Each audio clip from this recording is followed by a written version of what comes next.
terrorists, but children. The Israeli forces are happy to kill children. Naftali Bennett doesn't say it, but it needs to be said. Nobody is happy about this. I've been living in Israel almost 12 years, and I've seen Israelis happy about Eurovision and the World Cup and the holiday of Purim and a lot of other things. I've never seen Israelis happy about a war, not even when there's consensus that the war was justified and necessary. Israelis are serious and solemn, determined.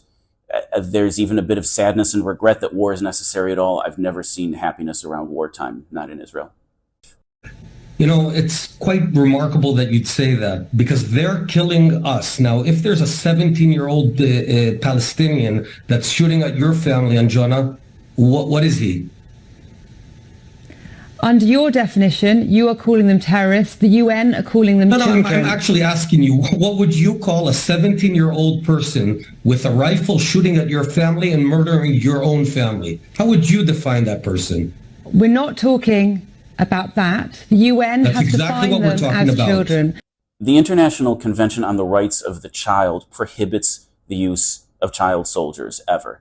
Now, it defines children as being under 15. I personally happen to agree that a 16-year-old or 17-year-old to me is still a child, even if international law doesn't say that.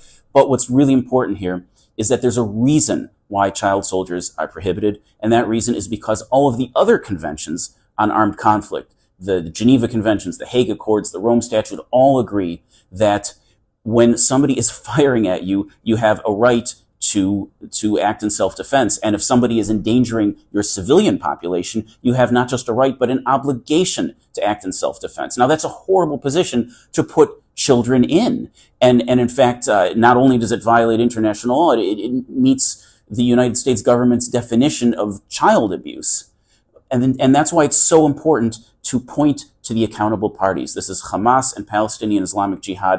Under your definition, you are calling them terrorists. The UN are calling them children. So Naftali Bennett doesn't say this, but he really should.